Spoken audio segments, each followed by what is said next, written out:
স্বৈরশাসনমুক্ত প্রথম ঈদ এবং রমজানের আনন্দকে ম্লান করে দিয়েছে ইন্টারিম সরকারের নতুন ভ্যাট ও কর বাড়ানোর সিদ্ধান্ত। প্রয়োজনীয় পণ্য এবং সেবার ক্ষেত্রে ভ্যাট বৃদ্ধির ফলে জনগণের দৈনন্দিন জীবন আরও কঠিন হয়ে পড়েছে। আগে রেস্তোরাঁর খাবারের জন্য মাত্র ৫% ভ্যাট প্রয়োজন ছিল। ১,০০০ টাকার খাবারের জন্য ৫০ টাকা ভ্যাট দিলেই চলত, কিন্তু বর্তমানে মাত্র ৩৩০ টাকার খাবারে ৫০ টাকা ভ্যাট দিতে হচ্ছে, যা ভ্যাটের হার ৩ গুণ বাড়ানোর নির্দেশ করে।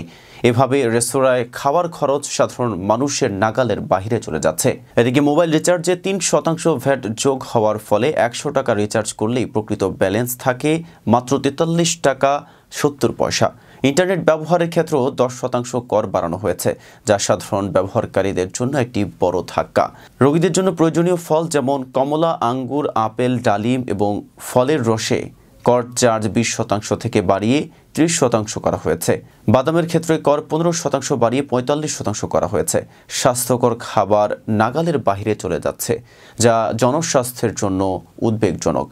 পোশাকের ক্ষেত্রে ৭.৫% ভ্যাট থেকে বাড়িয়ে ১৫% করা হয়েছে। ৩,০০০ টাকার একটি পাঞ্জাবি কিনতে এখন ৩,৪৫০ টাকা খরচ হবে। দর্জির দোকানে কাপড় বানানোর ক্ষেত্রেও ভ্যাট ৫% থেকে বাড়িয়ে ১৫% করা হয়েছে। মিষ্টির দোকানের ভ্যাটও দ্বিগুণ হওয়ায় উৎসবের সময় ১ কেজি মিষ্টি কেনার বিষয়েও মানুষকে চিন্তা করতে হবে। এছাড়া আমদানি করা সাবানের কর চার্জ ১৫% থেকে বেড়ে ৬০% হয়েছে এবং ডিটারজেন্ট ১০% কর বৃদ্ধি পেয়েছে।